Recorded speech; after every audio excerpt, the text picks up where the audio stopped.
One TV special report.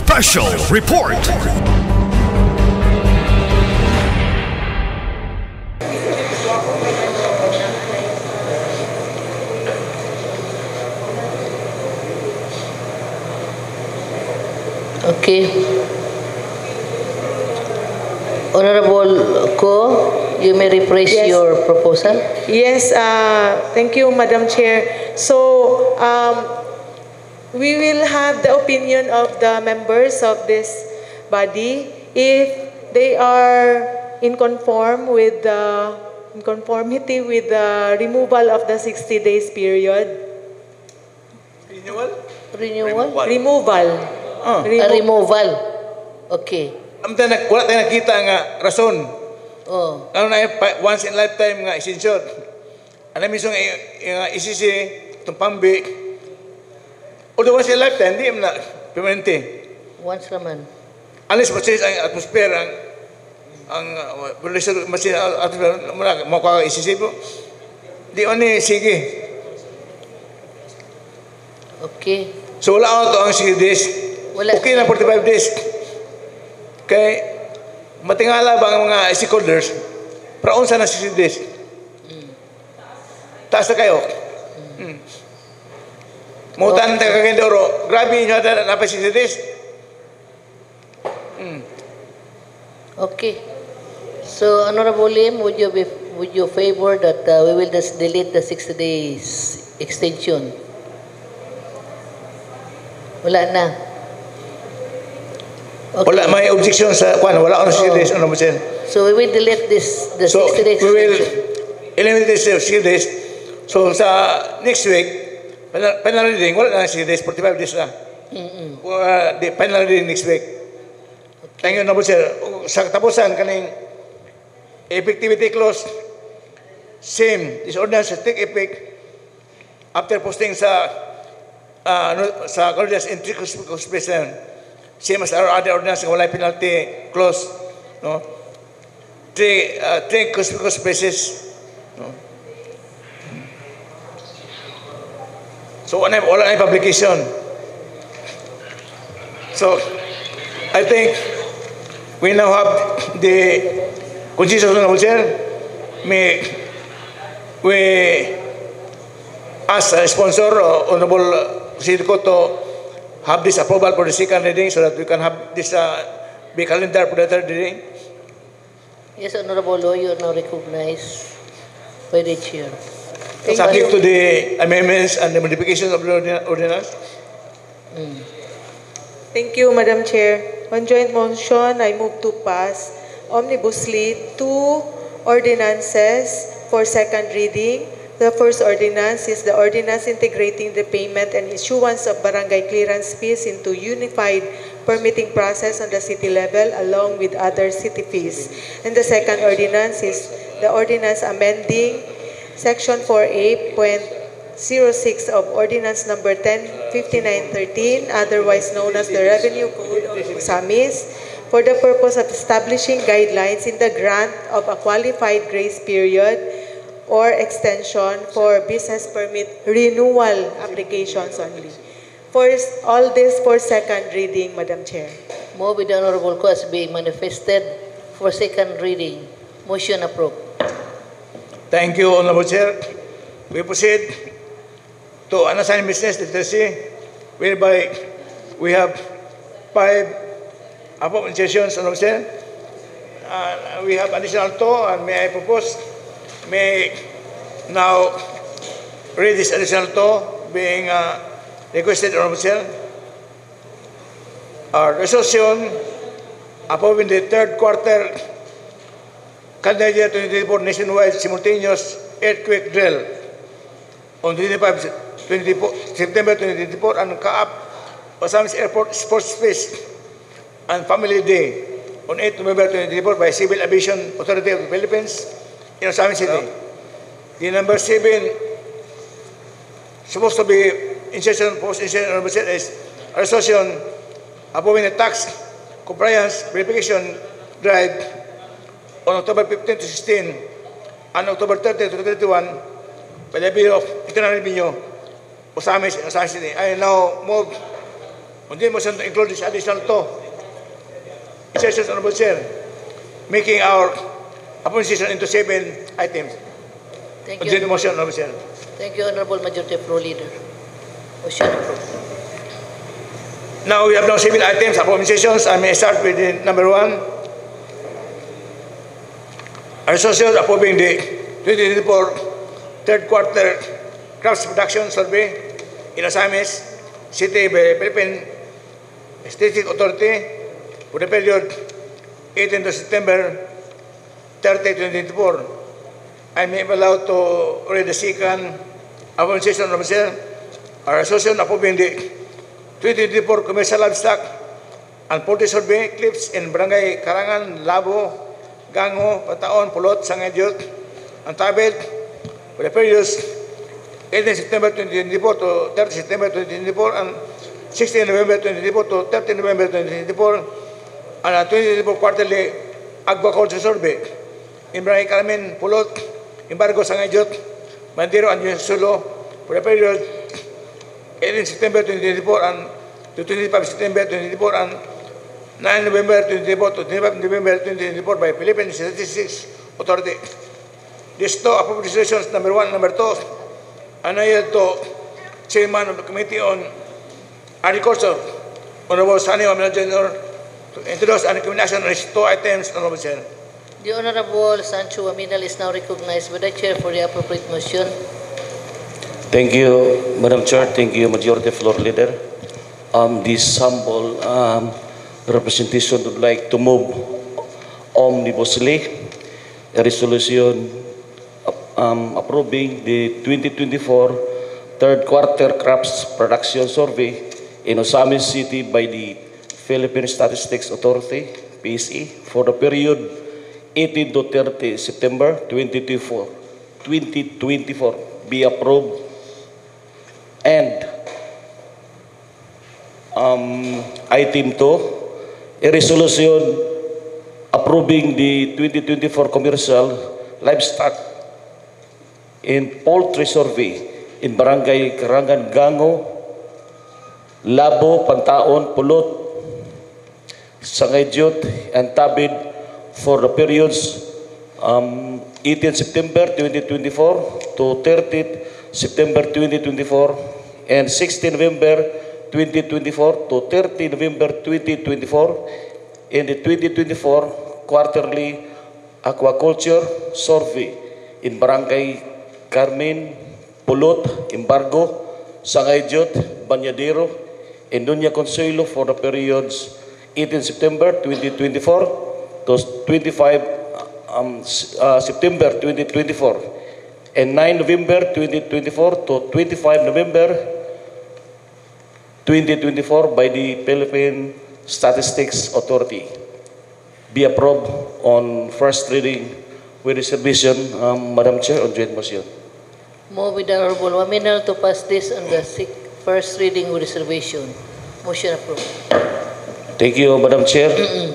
Considering the urgency and in the spirit of public service, I so move for the approval of the same on second and final reading, waiving the internal rules of this Sangguniang on joint motion. Requested by the Honorable Waminal to pass these 2 resolutions on the second and final reading, waiving the internal rules. Is there any comment, remarks? Hearing none, motion approved on the second and final reading, waiving the internal rules. Thank you, Honorable Chair. Upon decision number 3, a resolution approving the conduct of 2024 functional literacy, education, and mass media survey by the Philippine Statistics Authority in Barangay Aguada, Bagakay, Mandiro, Babay Santa Cruz, Baybay Tenpo, Kamin, Annex, Gango, Kutukan Jut, Nitapan, Malaubang, Maningkol, Mintiring, Pulot, San Antonio, Sinusa, Tabid, and Tinago from 30 September 2024 to 31 October 2024. I may be allowed to read the report upon session of Chair, our resolution authorizing the local chief executive to enter into and sign on behalf of Osamis City the memorandum of agreement with the Department of Education of Osamis City Division and Masino Series Integrated School for the grant of financial assistance for the participating school of the third Pinangat Festival 2024. May I yield to the Chairman of the Committee on Education, Honorable Cecil Yuko, Honorable Chair, to introduce and recommendation on these two items, applications number 3 and number 4, Honorable Chair. The Honorable Cecil Ko is now recognized by the Chair for the appropriate motion. Thank you, Madam Chair. Thank you, Majority Floor Leader. I move to pass omnibusly two resolutions for approval. A resolution approving the conduct of the 2024 Functional Literacy Education and Mass Media Survey by the Philippine Statistics Authority in Barangay Aguada, Bagakay, Bañadero, Baybay Santa Cruz, Baybay Triunfo, Carmen, Annex, Gango, Gutocandiot, Litapan, Malaubang, Maningkol, Mentereng, Pulot, San Antonio, Sinusa, Tabid, and Tinago from September 30 to October 31, 2024, and a resolution authorizing the local chief executive, Honorable Henry F. Waminal Jr. to enter into and sign on behalf of Osamis City the Memorandum of Agreement with the Department of Education, Osamis City Division, and Marcelino C. Rehis Integrated School for the grant of financial assistance to the participating school to the third Prangat Festival 2024 in Oroqueta City. I move to for first reading with reservations, Madam Chair. Move by Honorable Ko to pass these two resolutions as being manifested for first reading with reservations. Motion approved. Thank you, Madam Chair.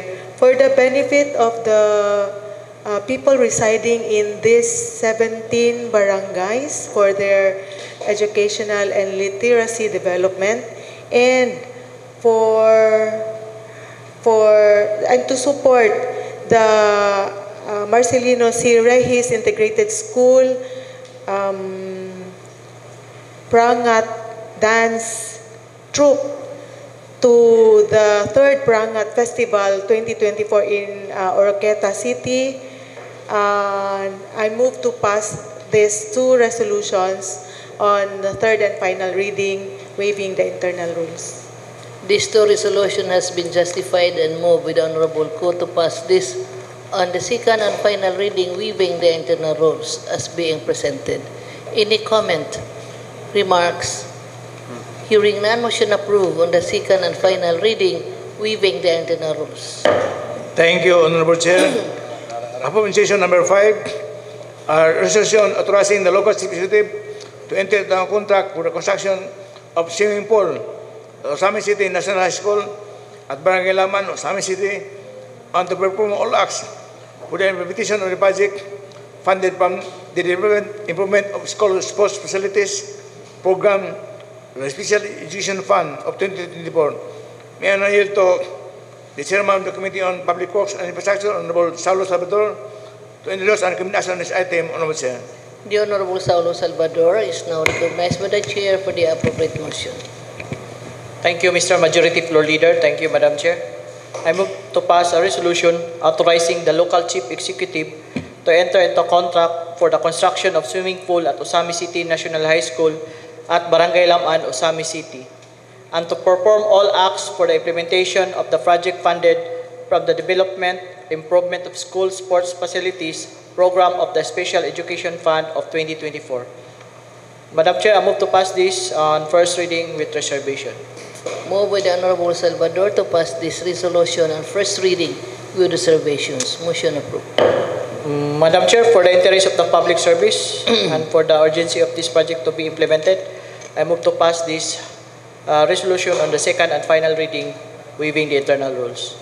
Thank you, Madam Due to Chair. the urgency and for public interests, the Honorable Salvador is passing this resolution on the second and final reading, waiving the internal rules. Any comment, remarks? Hearing none, motion approved on the second and final reading, waiving the internal rules. Thank you, Honorable Chair. Appropriation number 6, resolution tax compliance verification drive on October 15 to 16 and October 30 to 31, 2024 by the Bureau of Internal Revenue, BR, Osamis in Osamis City. And I yield to the Chairman of the Committee on Trade, Commerce and Industry, Honorable Catherine C. Lim, to introduce an recommendation on this item, Honorable Chair. The Honorable Catherine Lim is now recognized by the Chair for the appropriate motion. Thank you, Madam Chair. I would like to pass a resolution approving the tax compliance verification drive on October 15 to 16 and October 30 to 31, 2024 by the Bureau of Internal Revenue in Ozamis City for first reading with reservation. For first reading with reservations, motion approved. Thank you, Madam Chair. Due to its urgency, I would like to pass this in second and final reading. Due to the urgency Waiving the internal rule, sorry. Due to the urgency of this request resolution, the Honorable Lim is passing this on the second and final reading, waiving the internal rules. Any comment? Remarks? Hearing none. Motion approved on the second and final reading, waiving the internal rules. Thank you, Honorable Chair. The last but not the least, upon session number 7, resolution approving the third quarter calendar year 2024 nationwide simultaneous earthquake drill on 25 September 2024 and CAAP Osamis Airport Sports Fest and Family Day on 8 November 2024 by Civil Aviation Authority of the Philippines in Osamis City. And I yield to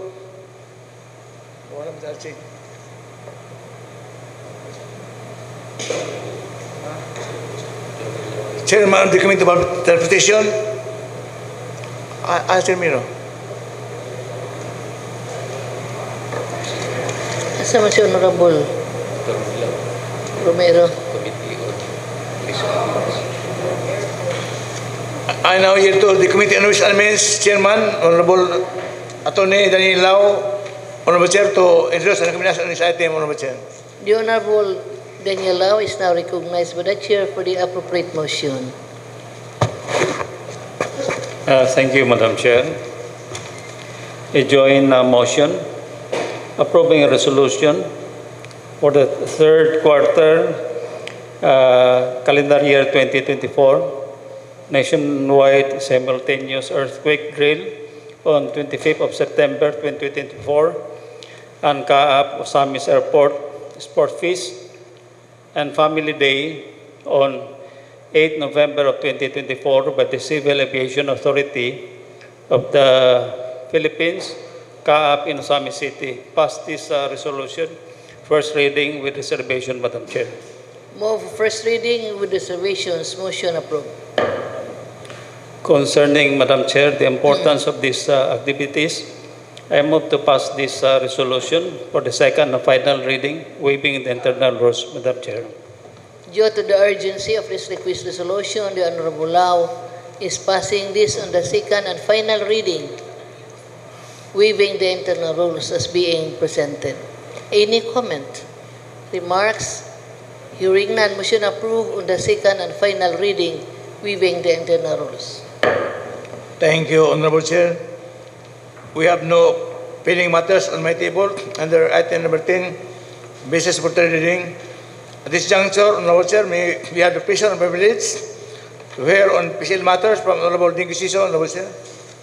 The Honorable Subiso is now recognized by the Chair for some PCL matters. Thank you very much, Madam Chair and Majority Floor Leader. For PCL matters, Madam Chair, the PCL Federation of the province is still negotiating with the governor as of this moment on when will be the schedule on the MOVE PCL Congress, Madam Chair. We will be updating and all the officers will be giving communications on the final PCL Congress scheduled date, Madam Chair. Thank you very much. Thank you, Honorable Subiso, for your very important announcement, noted by the Chair.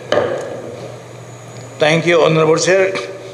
At this point in time, we have the privilege and pleasure to hear on SK matters from Honorable John Phil de Lonsod, Honorable Chair.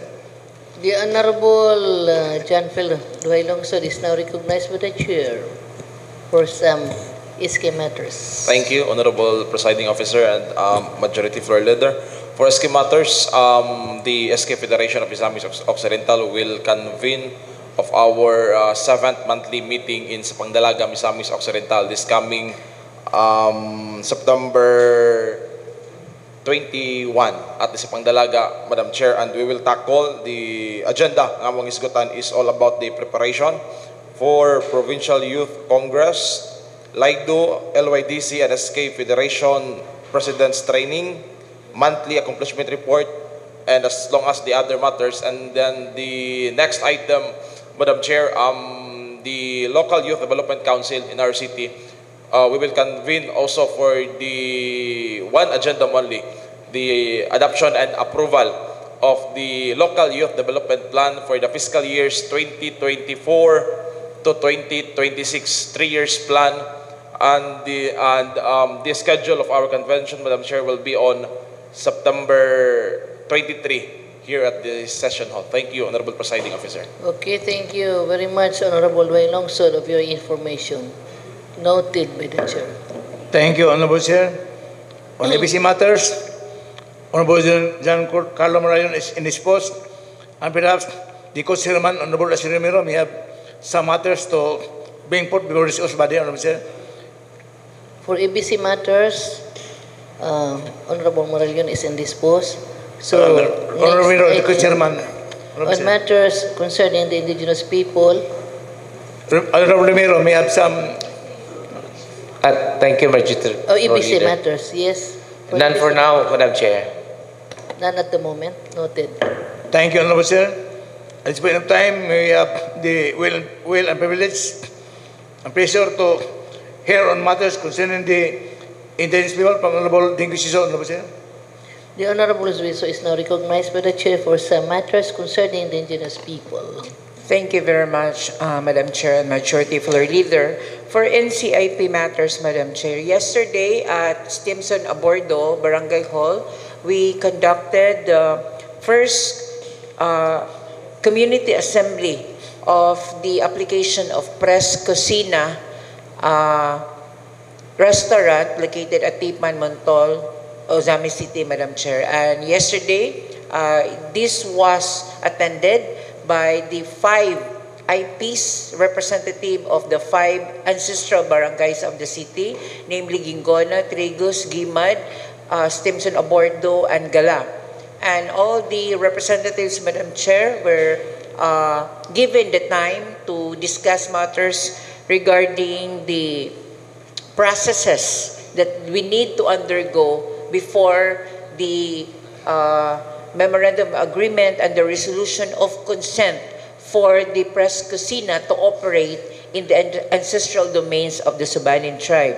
Also, we discussed the validation of the community-based investigation field report and also the census of the IPs regarding their authority on who will be the people that will be voting with consent or no consent to the application of Press Cocina. Also, we identify also the elders as well as the leaders of the 5 ancestral barangays of the IPS structures and the determination of the decision making. Then usually part of their culture and tradition is that there is no majority decision, Madam Chair. Their decision is normally unanimous. So if there is one IPS leader or GOCOM that will going to be against the proposal or will have no consent on his part, then their application will be disapproved. So that would be the process that they were going to undertake, that everybody, all the GOCOM should be consenting to the application of the Press Cocina. So the idea is one for all for one. All for one, not majority 50 plus 1, but all unanimous decision should be be the consensus of the entire tribe, Madam Chair. Also, we also discussed the options and selection of the conflict and dispute as well as other matters. So that's the coverage of the first assembly. Tomorrow, September 18, there will be the second community assembly. In the second community, Madam Chair, which is tomorrow, 8 o'clock in the morning at Barangay Hall of Tipan, they will going to have this time the presentation of the proponent. It will be the time for Press Kusina to propose the plans, programs, and project activities and measures that will be given along with the cost as well as the perceived nga mga provisions in the upcoming memorandum of agreement, Madam Chair. Also, the sharing on the royalties, because they will not be having the property, they will only be renting the property, as well as also the chances of others, especially the decision of the leaders on the tribe. That will be happening tomorrow, Madam Chair. So, what is the initial reaction or consensus of the community regarding the application of the Pre-Kusina? yes, that is yet to be determined, Madam Chair, because yesterday it's just a matter of what would be their general agreement regarding the application. Tomorrow, it will be the time for the proponent to give his proposal, what are the royalties, what are the economic benefits, and after that, tomorrow 8 o'clock in the morning. Then after that, they will going to convene for the consensus on what would be The activity would start at 8 o'clock. 8 o'clock in the morning. Okay. Who are invited? The 5 representatives of the 5 ancestral barangays of the IPS. The 5 barangays. Including also the proponent as well as the LGU representatives, Madam Chair. Okay. For tomorrow. Thank you. Thank you very much. Honorable Chair, may we know the venue of that assembly? Is it day? Yes, Madam Chair. Tomorrow it will be at the Barangay Hall. Yesterday is Barangay Hall of Stimson Abordo. Then tomorrow also, it will be also at the Barangay Hall of Stimson Abordo. Ano spend for your expenses there during the meeting? Yesterday also, I forgot to mention, they agreed that it will be a sharing between the proponent, the NCAP, as well as the 5 ancestral barangays. So they were going to reimburse Press Kusina on what they had manifested in the work and financial plan, the WFP, and then subject for reimbursement of the 5 barangays and the NCAP. So who are to be invited? Only the 5? 5 ancestral barangays, Gimad, Gingona, Trigos, Gala, and Stimson Abordo. Okay. Yes, Honorable Chair. Because we took exception on the previous gathering, because that was held at the Pre-Kusina premises, and all the expenses were settled by the Pre-Kusina. So I commented that it might compromise the rationale and the reason for holding the prior pre-informed consent, because the meeting was held in the Pre-Kusina premises. Kanya ang gasto, ang Pre-Kusina tanan ang gastos, kaon, snacks, and it might compromise the reason for holding such activity. And thank you very much, Honorable Siso, for your information nga karon sa barangay hall na gihimo, ang expenses giamutan na tanan. Kay it's not really fair also for the Pre-Kusina nga mo gasto sa kada gathering. Sharing. It is the applicant na ikaw mo gasto, murag you are bribing the Suban people. Kay Suban people, yun na sila. Basta wala makita nga dautan. So, thank you for the report, Honorable Chair. So, I hope the ongoing activities for the prior pre-informed consent would be smooth sailing, and we can get really the real sentiment of the Suban people community. Kung yun, may sila sa mga proyekto o doon na may benepisyo ilang makuha sa mga proyekto nga gihimo sa mga applicant, Honorable Chair. So, thank you very much, Honorable Chair. Thank you, Honorable Majority Floor Leader, of your manifestation. Any other comment regarding that particular activity? Wala na? So, Honorable Chair, at this juncture, before I proceed to item number 15, I yield to my colleagues for any relevant material, important information that they wish to bring forth before this August Valley, Honorable Chair. I guess there's a sound of silence, so Honorable Sisa, we give the floor to Honorable Sisa, Honorable Chair. The Honorable Sisiko has a snacks prepared for us at her office, sponsored by Kapsali of Molikay, Bilignit and Biko. Thank you. Kinsa gi-sponsor? Okay, thank you, Kapitan Sali Kalahat. Yeah, she promised yesterday or the other day. That appears to be the best report so far, Honorable Chair. Thank you very much, Kapitan Sali Kalahat, for your generosity. And Honorable Chair, I guess I have now to proceed to my most unpleasant task. I move to adjourn the regular session, Honorable Chair. Session is adjourned.